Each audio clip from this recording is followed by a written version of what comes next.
Welcome, everyone, to the second Wetland Wednesday. This is MarshWatch Prairie Edition. Today, we're going to be going over the intro to birding and our very first ID session, and I can't wait to jump right in. It's going to include this lovely gem of a bird that love them or hate them. They're a really fun addition to any wetland, and they can be quite an early migrant as well. So I would just like to acknowledge that I am coming at you today from Saskatoon, which is on Treaty 6 territory. This encompasses the traditional lands of the Cree, Dakota, Nakota, Saulteaux, and Stoney First Nations, as well as the homeland of the Métis people. I have the immense pleasure of working for Birds Canada, and we are, a national not-for-profit, and our mission is to drive action to increase the understanding, appreciation, and conservation of birds in Canada.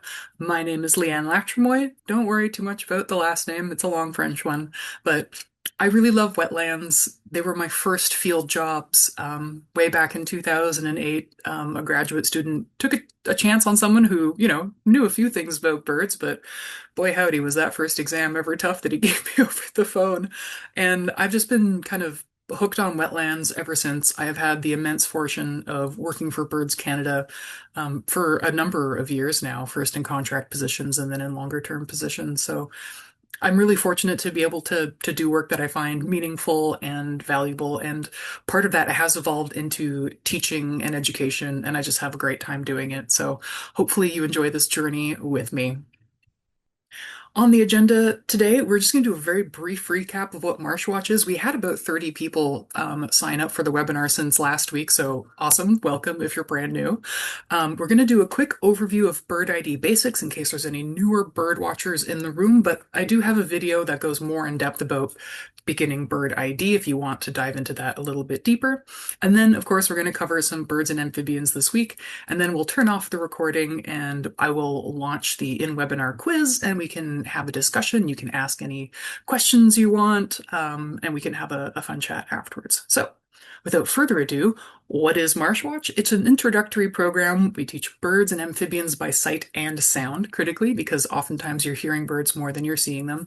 And wetland appreciation. A lot of people don't see wetlands as valuable places to keep intact, especially, if you all you think of it is mosquitoes and bugs and nothing good ever comes from them. So hopefully I can share my enthusiasm for wetlands and maybe you can share that with a neighbor or something. And then that's how you build, interest in something.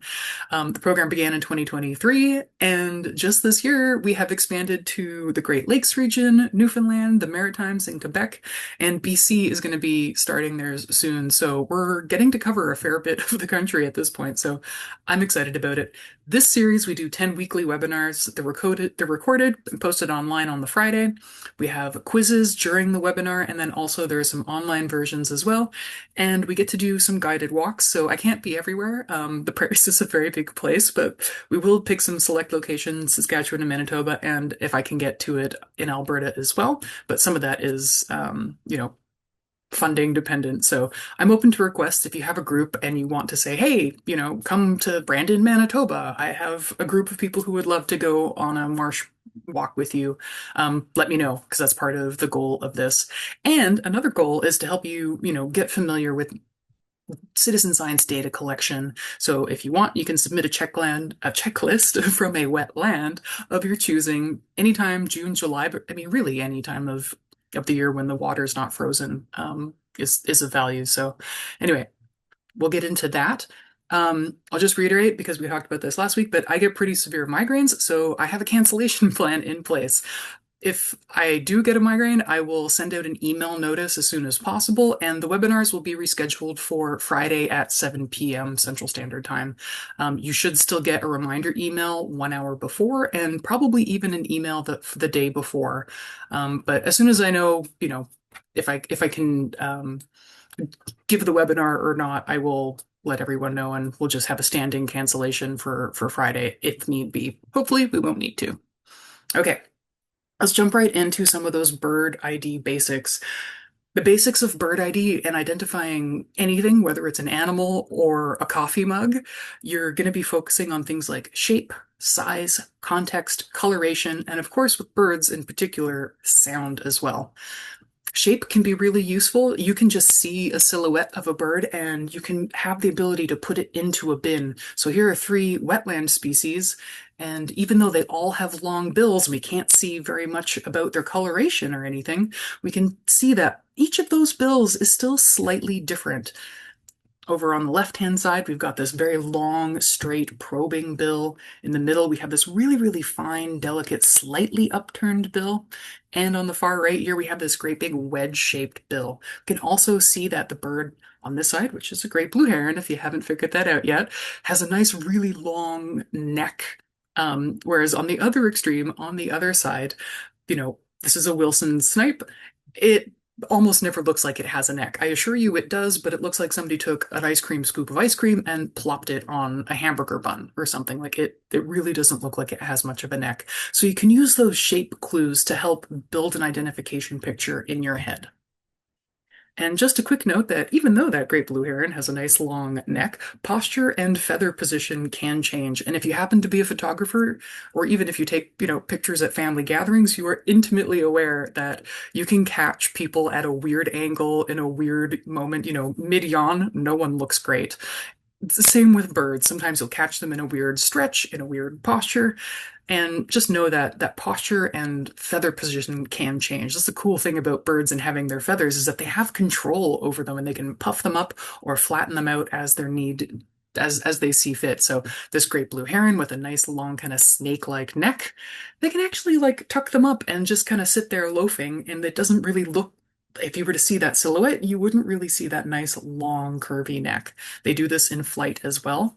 American robins, and as we've seen, throughout the winter, a lot of birds puff up in the middle of winter, and they use those feathers, much like, we have a down jacket or a down blanket. All of those feathers trap air around the bird's body, and this allows them to regulate their temperature. So their body heat warms that little air pockets like in their feathers around with them, and they stay nice and toasty. You can even see that this bird here has like totally encompassed its feet. This is a very toasty, warm looking bird. But they can also use their feathers for signaling, like this blue jay here. Oftentimes they'll have their crest kind of up and erect, but they can also flatten out that crest and their shape can change a fair bit. So just to keep that in mind, that posture and feather position can really alter the way a bird looks, and especially if you're taking photographs of them, you can catch things in a weird moment.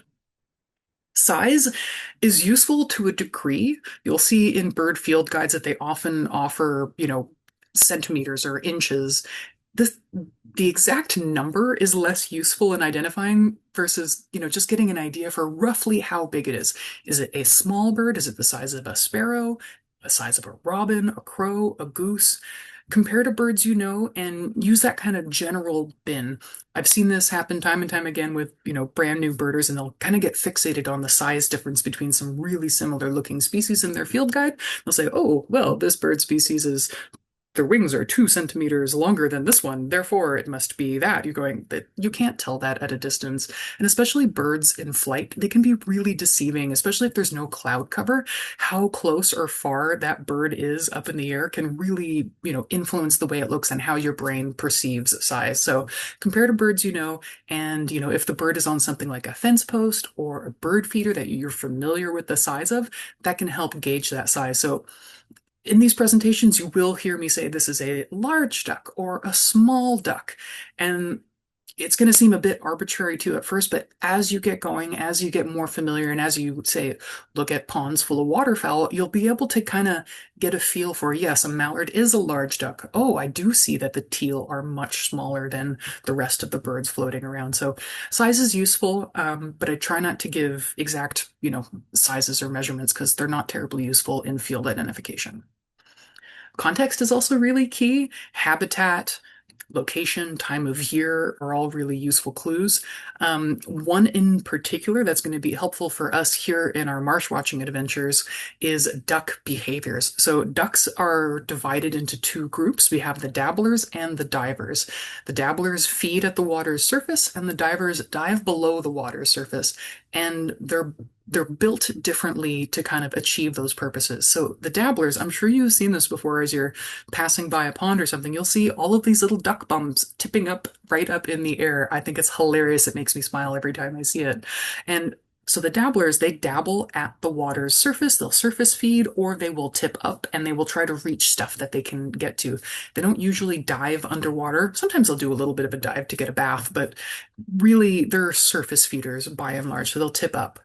These guys are also really good at walking on land. Their feet and their legs are centrally located on their body. They actually nest in the upland, and they're the ones that you'll see like strolling down with a line of ducklings in tow, walking down to the water's edge. They can walk no problem. They can also fly straight from a standstill. So if you ever walked around in a pasture and, gotten too close to a duck that was nesting, they just explode out from under you. It makes me scream every time.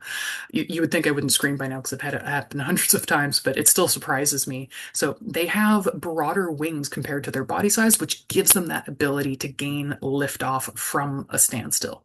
Divers, on the other hand, their bodies are really made for being efficient swimmers underwater. Their legs are farther back on their body, which is great for propulsion, but it's really awful for trying to walk around on land. So these guys nest either they'll build nests right above the water in the vegetation or right next to the water.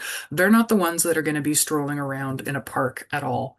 Their wings are less broad. They're a lot thinner compared to the dabblers, and you won't necessarily see that when you're looking at them, but it does make it so that there's less drag while they're swimming, but they need a runway to take off. These aren't birds that can take off from a standstill. So if you see birds that are running and flapping their wings to get liftoff, you can know that that's a diver. So that behavior clue already separates the ducks into two useful bins, and that's just looking at behavior. And sometimes, you're looking at ducks that are really quite far away and all you see is what they're doing. Either they're hanging out at the surface or, oh, there's a bunch of them that are diving under the water surface, and that can be a helpful clue. And sometimes that's all you get. Sometimes they're too far away and you can't see well enough.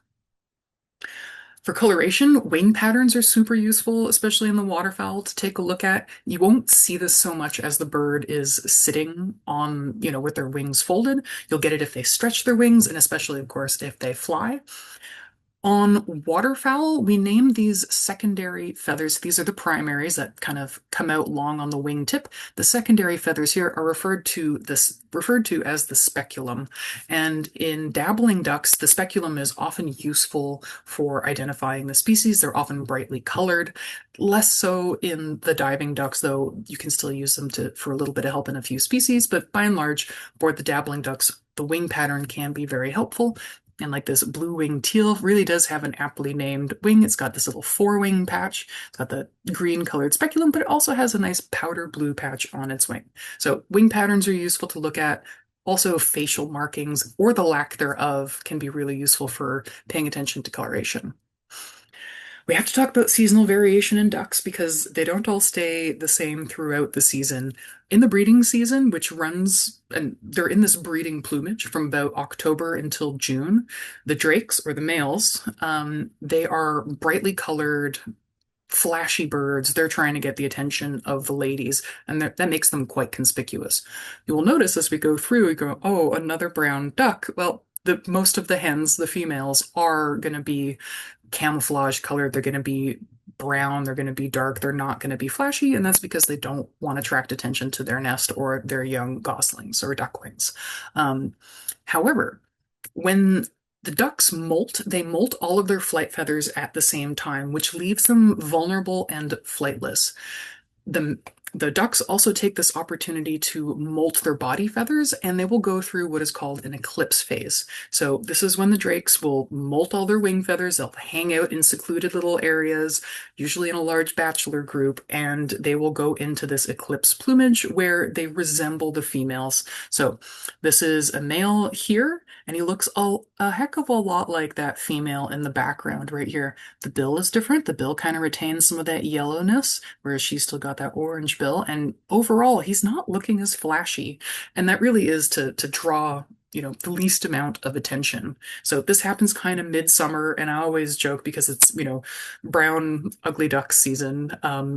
The males just look all kinds of weird because they'll be molting in, molting out. They'll have patches of stuff going on. So there will be a season where they get tougher to identify, but most of the year, the male ducks are really flashy and really bright. Okay, Last but not least, of course, we've got sound. And you might be wondering, why on earth do birds spend all of this energy vocalizing and drawing attention to themselves? A lot of it is to attract a mate or mates in species that, have multiple partners. So they do this to advertise and say, hello, ladies, essentially, I'm over here. I've got this cool territory. Why don't you come check me out? I'm the best red-winged blackbird bird on this pond. And of course, the guy across the pond is going to be saying the exact same thing. They also do it to proclaim and defend their territory, essentially saying, like, especially pied-billed grebes on a small wetland, they don't want any other pied-billed grebes other than their mate. So they're essentially telling the world that, like, hey, this pond is occupied, it's mine, don't come here. As other species will do this just to defend smaller sized territories, like, no, no, this is my turf, and you stay over there, Bob, and I'll stay over here, and we'll all be good. They also do it to signal alarm, and usually these are different vocalizations than their songs, but they will make sounds to signal alarm, especially a lot of the blackbirds in a wetland. And you'll notice this if you get too close to one, they start using other calls and other birds get a little bit quieter. So that's some of the reasons, not all the reasons, why they vocalize. What's really useful is sound is really great for identification. If you learn the bird songs and the bird calls, the birds are essentially telling you their names as they're singing along. And that's really useful because not this isn't what you see all the time as you get to a pond. It looks a lot more like that. Oftentimes the birds are a little bit far away or they're hidden. And if you learn their songs, you can actually go and identify all kinds of birds that you never lay eyes on. I do a lot of bird point counts in my line of work, and most of the species that I write down on my sheet of paper, I never lay eyes on, but I'm counting all of the birds that I can hear all around me. And of course, there's the odd one that, is visible, but by and large, you will hear far more birds than you see. So learning the sounds is really, really useful.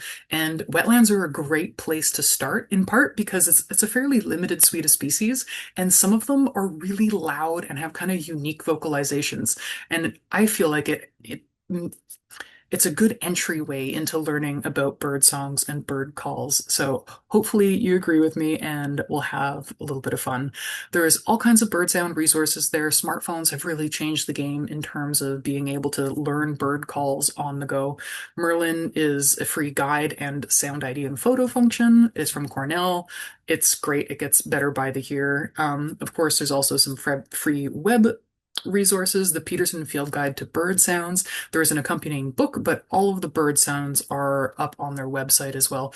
Dendroica has a quiz function. eBird has a photo and sound quiz. So there's all kinds of information out there. This will be up on the recording, so if you want to come back and take a screenshot of this, you can feel free to do that. But there's all kinds of references out there now. Also, what's really useful is a paper field guide. I'm probably a bit old school, but I do think that it really helps the learning process when you have a physical guide to flip through. You do a massive amount of learning, even passively, just looking for the bird that you're after in your book.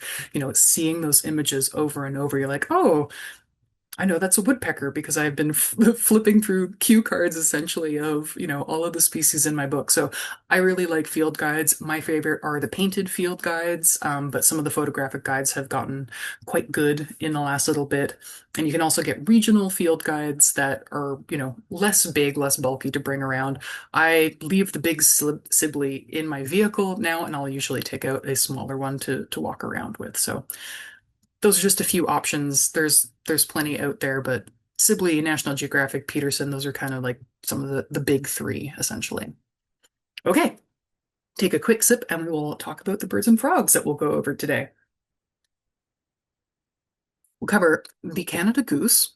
We've got two dabbling ducks, the mallard and the northern shoveler, our two very showy blackbirds, the yellow-headed and the red-winged blackbird. And we've got a more secretive but very vocal rail to talk about, the Sora. And we'll do two frogs as well. The Canada goose, I don't think needs too much of an introduction. This is surely going to be a very familiar species to many. They are large, especially the subspecies that tend to nest in the more southerly regions. They are the large Canada geese. There are several subspecies, and a lot of the smaller bodied ones, they breed up in the Arctic along with most other geese. But we do have large Canadas that definitely nest and breed across much of, southern Canada and even into the boreal forest. Both sexes look very similar. There is a bit of a slight size difference, but that's mostly visible when you know you have a pair together and you say, oh, okay, this one's slightly smaller. The males are the ones that are going to be the ones that's slightly larger. But if you just had a group of them, like a great big flock, you're not going to be able to tell at a glance. So, for all intents and purposes, the males and females look the same. They got that long black neck, that bright white chin strap, brownish body, and a white rear end with a dark tail.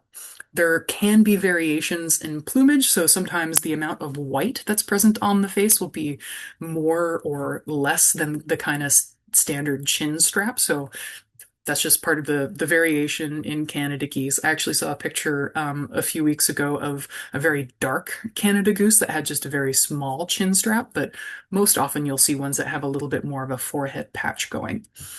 Canada geese like all kinds of habitats, wetlands, lakes, rivers, urban settings, golf courses. I know they're the bane of many golfers' existence because they do graze a fair bit on the grass and they leave goose surprises behind, perhaps unsurprisingly. So basically, areas with open water and some grazing opportunity.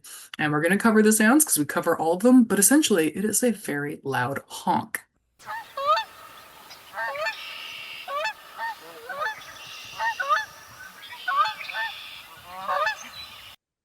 And of course, this is what a large flock sounds like.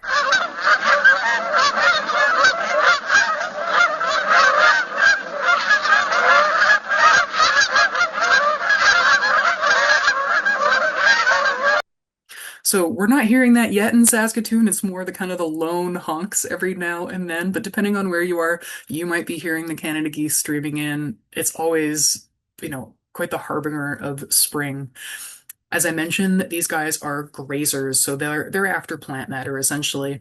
They're going to go after grasses, sedges, other plants. They'll even eat berries and seeds in the fall, winter, and especially agricultural grains in the wintering season. So they get here early. They sometimes will stick around all winter in some places. I know if there's open water, especially in an urban setting, you'll often get Canada geese that just stick around throughout the winter, but most of them do take off. Their young are precocial young, and that means that they are essentially born ready to go running. As soon as they dry off, you know, they're up, they want to go feed, they can feed themselves. They're not like the songbirds that are kind of heavily dependent on their parents. They're not born, with feathers. They're born blind. They need to be fed and grow in a nest for a long time. So geese and all of the ducks, their young are, within a matter of hours, they are born ready to rock and roll. They have quite a large distribution, so this is definitely a familiar bird, whether you see them in the springtime, in the summertime, or even in the wintertime. If you're tuning in from some of the southern US, you're pretty familiar with the Canada goose. Okay, our first duck.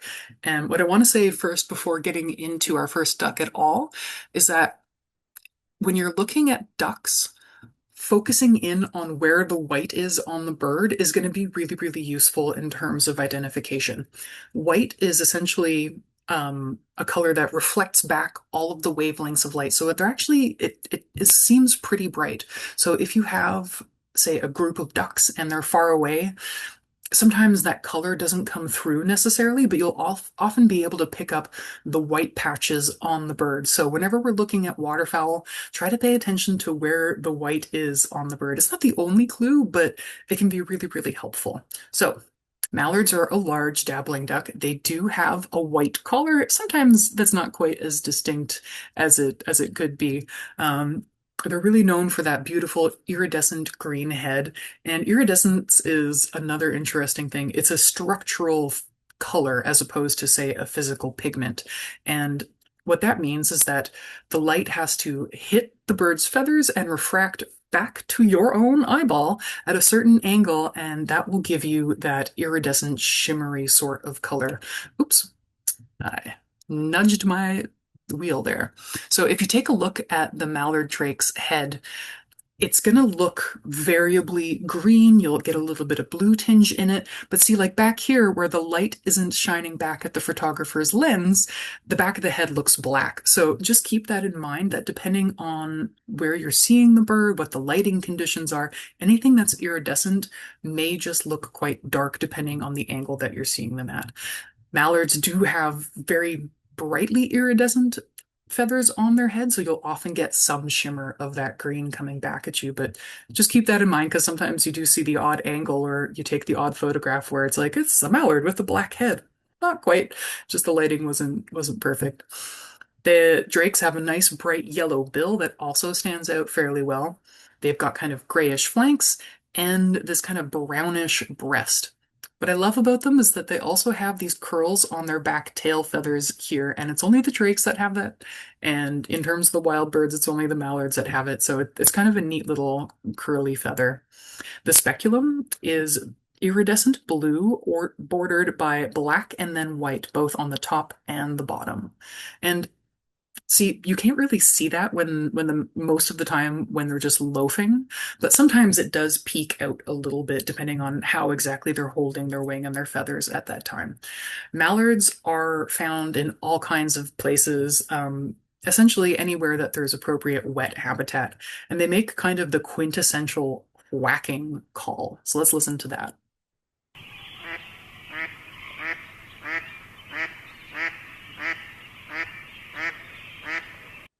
I used to love having that as my phone ringer. So you'd get people looking up all the time. Anyway, there was a period of time where you could get that on your iPhone. The hen and the hens in general are, especially the dabbling ducks, because they nest in the upland, they essentially want to camouflage and blend in with kind of grassy habitat. So this is going to be a familiar refrain. The hen is brown and streaky, mottled brown overall, but we'll focus in on a few things that will help you, key in on the identification. So the mallard hens, mottled brown overall. They have an orange bill with a dark center, and that can either be spots, like in this one here, or it can be a much more cohesive dark saddle. You can see it in that photo there, and you can see it in that photo there. So that orange bill with those dark spots on it. And you can see here her speculum is showing just a little bit through the, the flank feathers are kind of hiding it, but that can be really useful to see. And if you're just starting out with waterfowl identification, focus on the males, focus on the drakes. They're going to be the easier ones to identify. And once you get a hang for those, you understand a bit more of their habits, maybe their shape and their size, then you can start getting into the females because they are definitely tricky and it does take practice. And if you're finding them hard, just stick to the drakes. The females will come along for the ride once you have a bit more practice under your belt. So again, brown, spotted, very camouflaged looking. If she was laying down in some grass with her bill tucked in, you are not going to see her, and that's kind of the idea. So lovely ducks. They're a surface feeder, as we mentioned, the dabblers. And here's a good shot because you can't, because of the lighting, you can't really tell that that head is green at all. You can see that little collar on the drakes there, and you can see those little drake curls and those kind of pale gray flanks. But again, because of the lighting, you're not seeing that iridescent green head. Doesn't mean it's not there, it's just you don't have the right conditions. So once again, they're a surface feeder. They often like to tip up, and they're a pretty omnivorous generalist. They're going to be going after anything they can get their little bills on. So this includes everything from aquatic invertebrates to seeds, aquatic vegetation. You'll see them especially in the fall in agricultural crops. So they'll often be feasting on any sort of waste grain. So corn, peas, wheat, barley. And again, they have those legs that are centrally located on their body so they can go walk around in a field. You are not going to see a diving duck do that. So again, depending on that context, you can already separate that duck into a dabbler or a diver. Interestingly enough, the mallard is one of two ancestors of the domestic ducks. And you might be going, gosh, what is the distribution of mallards that, they've been around farming societies for that long to have been domesticated. Well, as we'll see in a minute, they have a whole Arctic distribution. And I just wanted to point out this really cute photo of this little this little duckling. Those hatches of midges that we get at the right time of year, they're food for a lot more things than, you might think. So, I always love that photo. It's one of my favorites. So, in North America, this is their distribution, and it is pretty wide and pretty broad. They're resident in a lot of places year round. They go into breeding habitats across a fair swath of North America. They're also, as I mentioned, Holarctic, which means that you will see them if you go over into, Europe and Asia. They're a very widespread duck, and you'll see a fair amount of the waterfowl do have that really broad distribution. So that is kind of the global distribution there of our friend the mallard. Okay, next up, we have another duck that has a greenish looking head. So this is the northern shoveler, and shoveler is going to become pretty evident once you take a peek at that honking great big bill. Um, it really, really stands out. It's one of the things that, especially for the hens, it really stands out on their face. So they have that large black drakes anyway, have that large shovel-shaped bill. The I find the most useful identifying feature, you'll often see these birds where you can see this whole white flank with this great big rusty patch right on that side. So the flank all down the side of that body with a rusty patch in the middle. That's going to be sticking out like a sore thumb because we have all of that white on there. And that's mostly what I clue into when I'm seeing ducks at a distance. I'm like, oh, I can tell that's a shoveler because I'm seeing just that white with the rusty patch in the middle of it. They have a darker iridescent green head. It's not quite as shiny and vibrant as, the Drake mallards, but it does still have a shiny greenness to it. And again, it does look dark or black or even iridescent blue depending on what the lighting is looking like. But again, those kind of white walls on the side with that rusty patch in the middle is going to be super useful for identifying the species.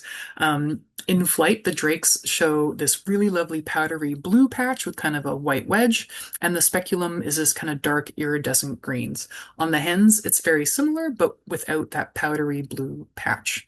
And they make a delightful noise, the drakes do. Most of the female ducks, they make a variety of quacking noises, and I can't tell them apart. It's really tough.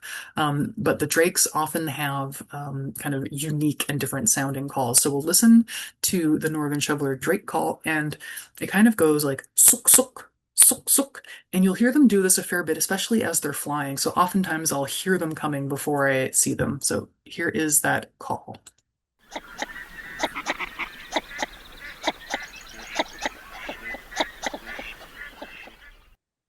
So neat call. You wouldn't necessarily think a duck could make something like that, but that suk suk, suk suk, suk suk. And again, they're quite chatty as they're flying by.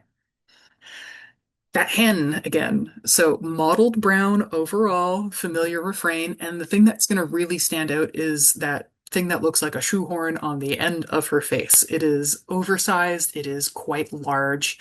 It's orange overall with a bit of an olive center, so it's not kind of bright orange all around, but it does have that kind of orange undertone, especially along the sides. But really, the shape of it stands out. You'll be seeing them, especially if you have other ducks nearby to compare to. It just looks absurdly large.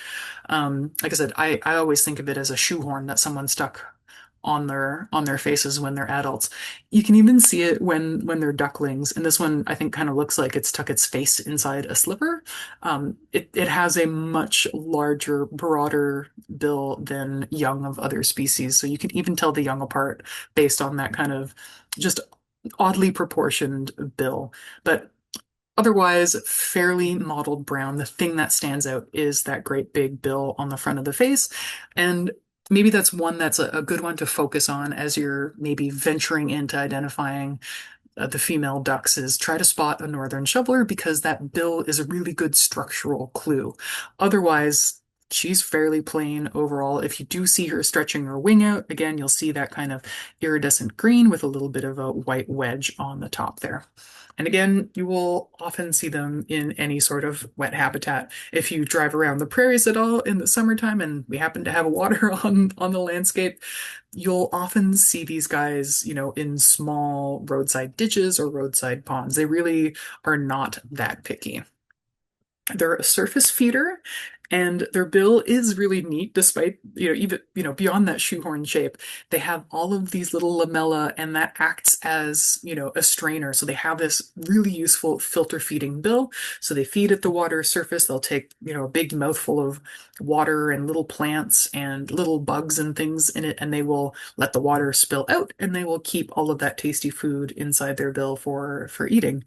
So they're going to, much like the mallards, they're pretty omnivorous. They're going to be eating small swimming invertebrates, so insects and their larvae, Daphnia, other small crustaceans, seeds, and little plant remains. So pretty generalist.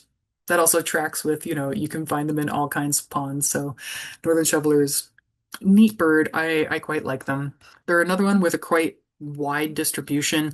In the east, they're more transient. You'll see them more on migration. You'll see them less in the breeding season, but they are very common, especially on the northern Great Plains in the summertime. This is another duck that has a whole Arctic distribution, not quite as extensive as the mallard, but still pretty broad, encompassing a fair swath of the northern hemisphere during the breeding season. So another bird with a wide global distribution. Let's compare those two ducks with the green heads, shall we? So we have our mallard on the left and the northern shoveler on the right. Structurally, that great big bill on the northern shoveler definitely sets it apart. It doesn't quite stand out as much as the mallard's yellow bill does. So I always find, greenish head, bright yellow bill, and again, that white little collar usually stands out fairly decently. And the northern shoveler, maybe its head is turned away or it's even far enough away that you can't really make out the shape of its bill. Those white sides are really useful. They glow at a distance essentially because it is like a very bright, pure white, and they have that kind of rusty patch on the side as well. So that is my go-to. That's what I use to identify that bird at a distance. And again, the mallard drake does the quack quack.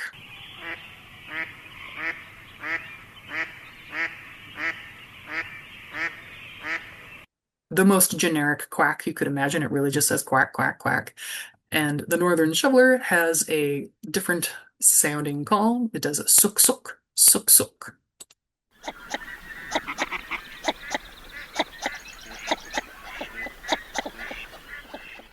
How can you not smile at that sound? I love it. They're so goofy.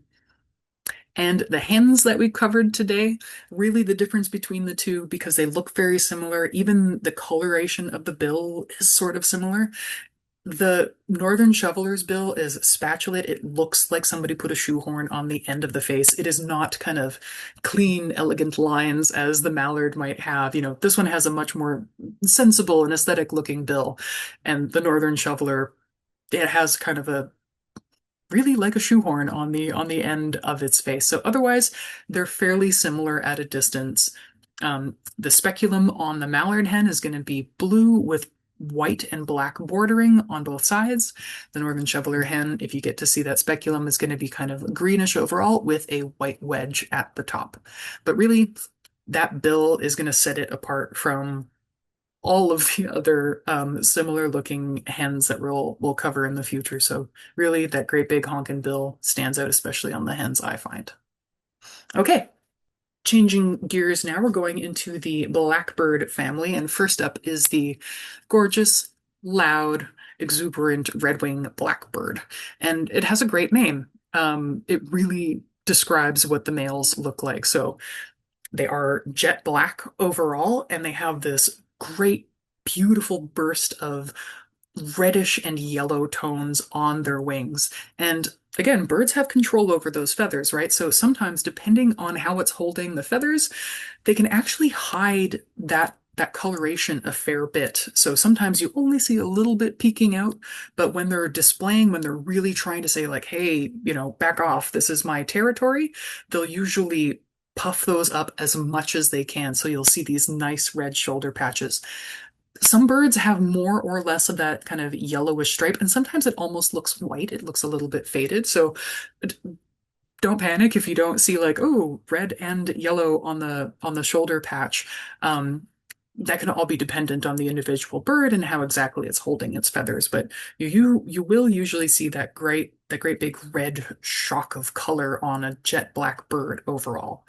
All blackbirds have this kind of long pointed conical bill, and that's a feature that you'll see in the red-winged blackbirds, yellow-headed blackbirds. Baltimore orioles are in that category. Western meadowlarks are also in the blackbird family, and they all share that kind of long pointed conical bill. So really gorgeous. They are harbingers of spring. Depending on how far south you are, you might be seeing them already. They might already be singing on territory. They're definitely not here in Saskatoon yet. At least I haven't seen. But they're they're an early bird, and they have a very distinct song that one of their noises, they do a conkery, and that's kind of their sing-songy song. Oftentimes you'll also hear them doing this kind of loud see, but they will do all kinds of other chattering, and I'll show you that in a minute. But here, let's listen to the conkery and the see calls.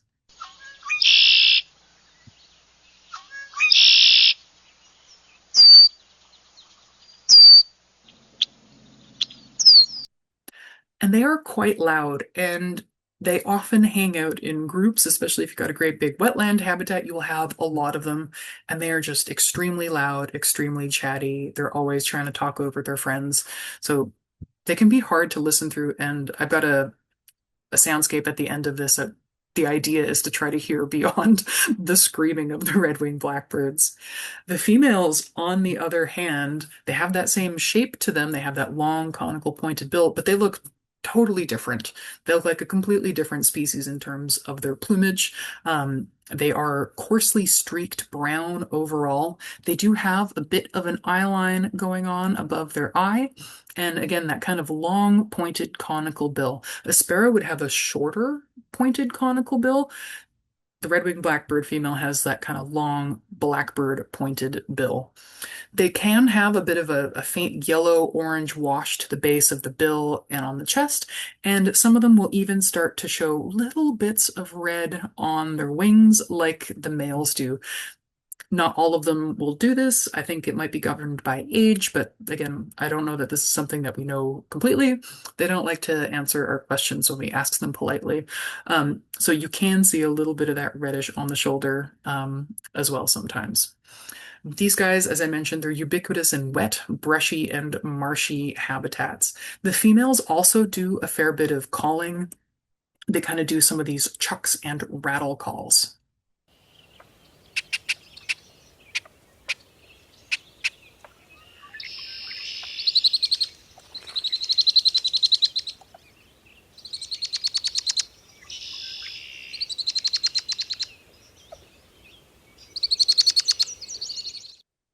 So you can imagine with both the males and the females making a bunch of noise that it can be very loud in a wetland, and hearing beyond the red-winged blackbirds is a skill that is learned. To drive that point home, all blackbirds, it would seem, they're just generally loud and noisy, and they have a variety of calls in their repertoire. This is just a screenshot of that Peterson Field Guide to Bird Sounds that I mentioned. It's hosted by the Cornell Lab. You can buy the separate book, but all of the sounds and all of the spectrograms are online. So this is just to give you an example of red-winged blackbirds are noisy and they make a variety of calls. And it took me many years to kind of catalog, okay, that is a red-winged blackbird. Don't worry about it. That's yet another call of the red-winged blackbird. Don't worry too much about it. But if you're feeling like you're overwhelmed with red-winged blackbirds in a wetland, that's because they're noisy, and you kind of are. So don't stress out too much about it. They too have a great big wide distribution across North America. They can be seen as resident birds in a number of places in the US and some places up in Canada, but by and large in Canada, they're here for the breeding season only, and they hightail it out of here in big blackbird flocks in the fall. To me, that's always when I know that the breeding season is wrapping up, is when you start to see the red-winged blackbirds and other blackbirds start to coalesce into flocks. You go, oh no, the end is near. They're getting ready to move on. Another excellently named bird in the blackbird family is the yellow-headed blackbird. Another medium-sized blackbird. a little bit bigger than the red-winged blackbird.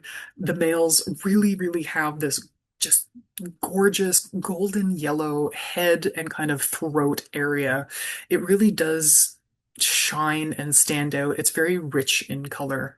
Um, Otherwise, they have a nice black body, but they do have a little white wing patch, and that can be really useful as they're just zipping by. You're seeing a blackbird with maybe sometimes you don't even get a good look at the yellow head, but you see that white patch in the wings. You go, aha, yellow-headed blackbirds.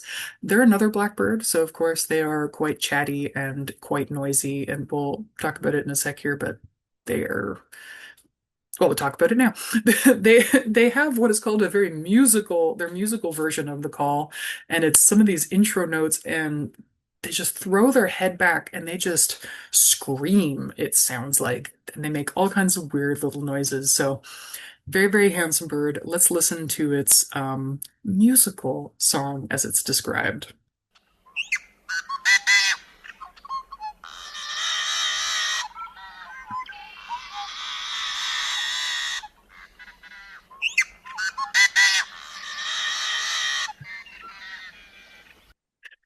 And they will. They will just throw their heads up, open those wings like you can see this bird down here, and just let out that kind of screaming wah.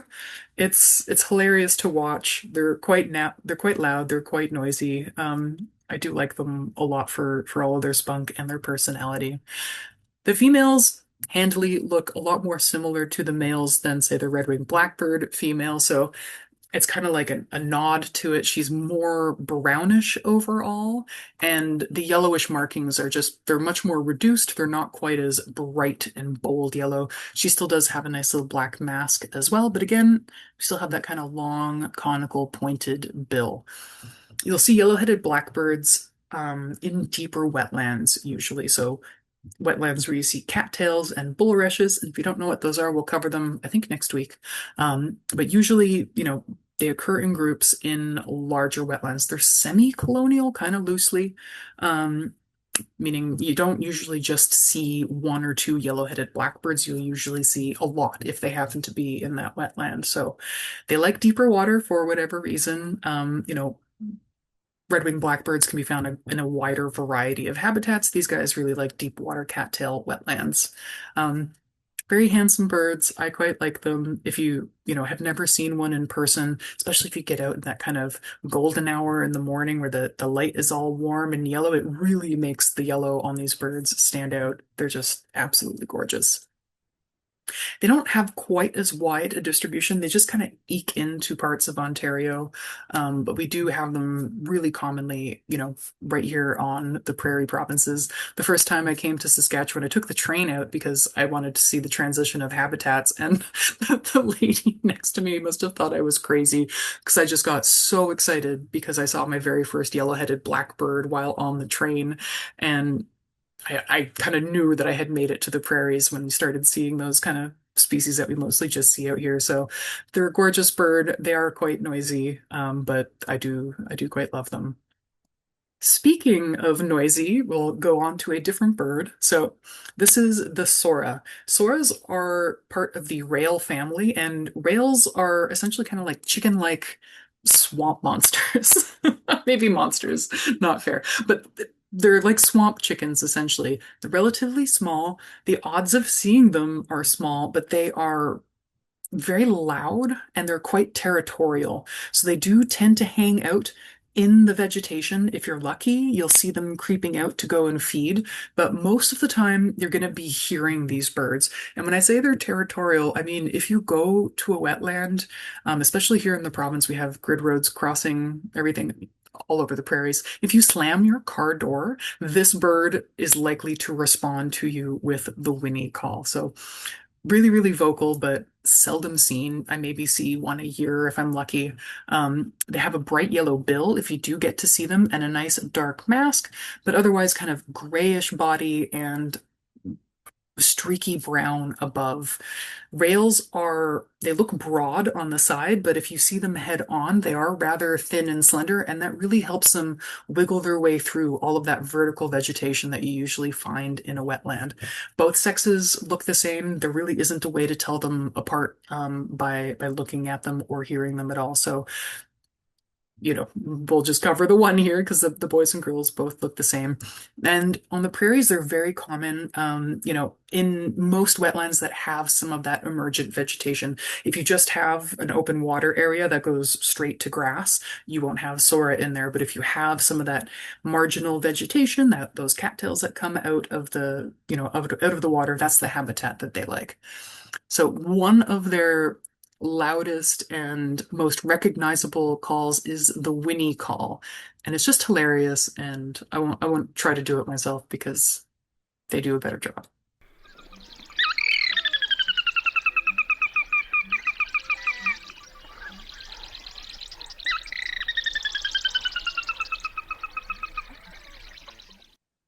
And sometimes that trailing can go on a long time or they can cut it short, but that kind of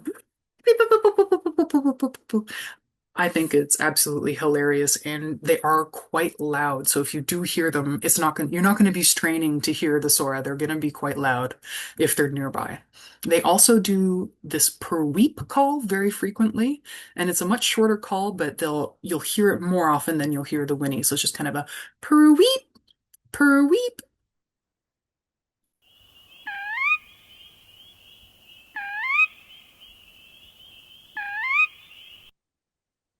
So very common to hear these in wetlands here on the prairies. Let's see, I'm talking lots, so we're going to go through it a little bit faster.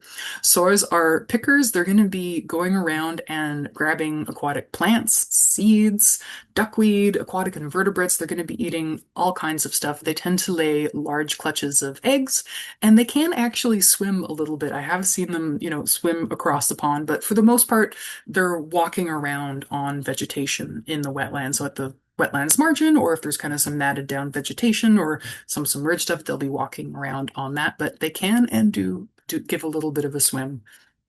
They have a wide distribution, but you don't see them quite as regularly out east as you do on the prairie. So we're pretty fortunate here. I remember I did surveys in Southern Ontario for years, and we didn't get very many Sora out here on the prairies, especially if you go out at night. Wetlands really come alive at night, and it was just a wall of Sora sounds. So, you know, they're much more common and abundant out west. Okay, we'll get to our two amphibian species. These are a little bit quicker to go through. So we've got the boreal chorus frog as our first one. These are small little guys. They're not very big. And one thing that you will notice once you start um, trying to identify frogs and toads is that there is a wide variation in kind of their coloration.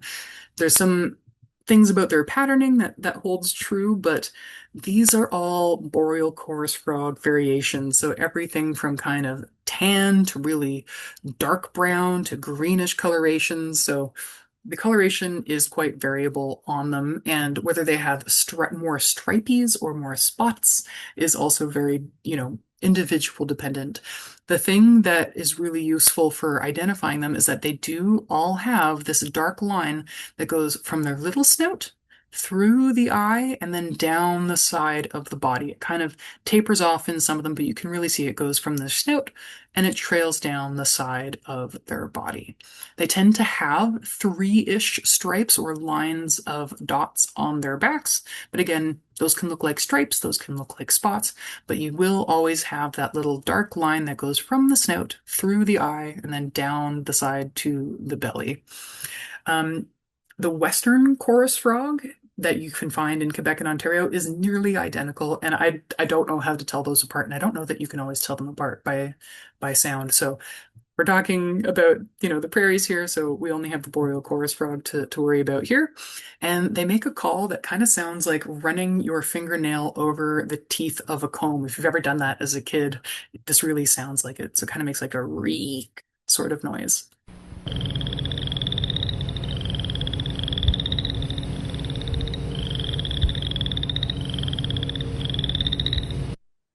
And this is a species that, as many frogs do, as soon as there's some water, they will start defrosting and they're going to be calling. So if you're out there, in March or April and there's still lots of ice and there's a bit of melt happening, the frogs are likely to be going. And this is, that's part of the season when they are most vocal. That's when they're already, defrosted and trying to attract a mate. So that is the boreal chorus frog. And we also have the wood frog. It's a bit more of a medium-sized frog. You can see by the frog in this person's hand here. A little bit bigger, kind of 5 to 7 centimeters. And lengths are a lot more useful in something that you can get up close to. You're not going to get that close to a bird. So I do include sizes for the frogs because it's a bit more relevant. They have, again, a very variable body color, as you can see here. So anything from kind of gray to greenish to brownish. And the key here is they do have a little bit of a line that goes from the snout, but they have a big dark wedge behind the eye, and it doesn't go down to the mid part of the body. So it's really a kind of a dark wedge right behind the eye. It's sort of like they put on some really dramatic eyeshadow or something. So nice dark wedge behind the eye, little bit of a line that goes through the nostril there onto the snout, but really that that great big wedge behind there. It kind of ends at the edge of their mouth. So this is a frog that has a wide distribution across North America. And in the springtime, you would be forgiven if you thought this was a duck quacking. They really do sound like they're making harsh quacking noises. So let's listen to the wood frog.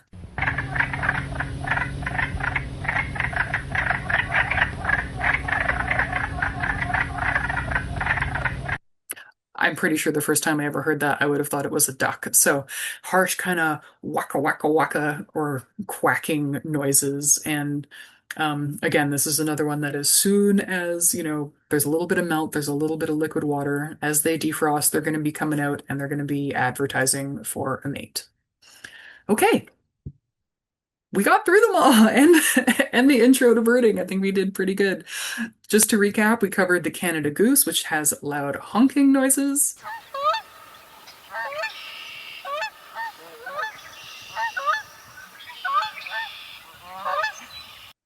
The mallard with the most generic quack you could imagine.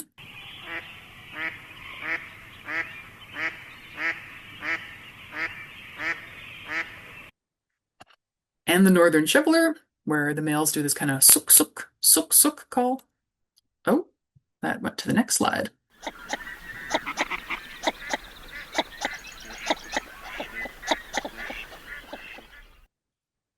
Of course, the red-winged blackbird and its loud conqueree.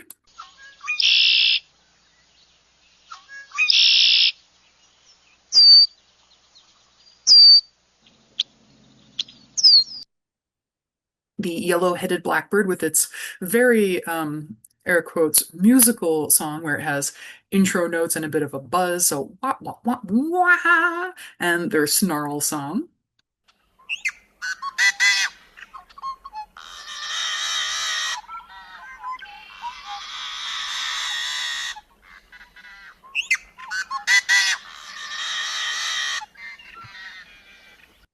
It's kind of hilarious. And the Sora that does the loud whinnying call and their per-weep.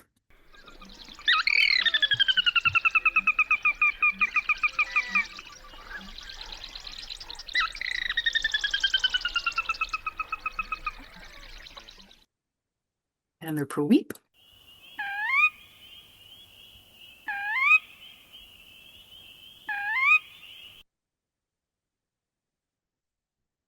And last but not least, those frogs again. So the boreal chorus frog sounds very much like you're running your fingernail over the teeth of a comb.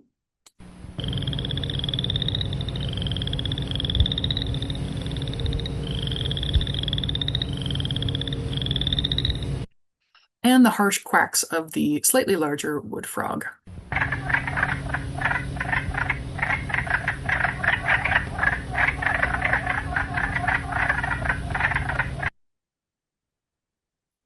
And that's it, apart from our little soundscape. So I'll play this, and this is a soundscape kind of aimed at just having you take stock and mental note of all of the red-winged blackbird noise and then trying to hear things beyond it.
So don't worry if you found some of those hard to hear. We have them up on the YouTube channel and you can go listen to those. And if you have a set of over-ear headphones and you can really crank the volume up, you'll probably want to do that to hear them a little better. I can't hear them super well out of my, cheap little headphones that, for whatever reason, are the headphones that have a microphone that likes to work with my computer. But anyway, we do have those online for you to check out at your leisure as well. So with that, I would just like to say thank you very much for taking in our first IAD session. I know there was a lot crammed in here because we also did the intro to birding, but I think we managed to cover it pretty good. We're only 3 minutes over time, so my contact info is up on the screen. I've got llachumoy@birdscanada.org. You can visit the Birds Canada website. I just want to give a big thank you to all of our funders and supporters, some of them past and present. We've got the Manitoba Fish and Wildlife Enhancement Fund, the Government of Canada, the Saskatchewan Ministry of Environment's Fish and Wildlife Development Fund, Sask Power, and of course, Wildlife Habitat Canada. You can follow Birds Canada on all of the socials. We are a not-for-profit, so, if you're inclined to give and, do charitable giving, that sort of thing, we are a not-for-profit, so your donations do help, to make our organization run. So if you're able to, feel free to do so, but no pressure. I know pocketbooks are tight these days, so no worries if you can't.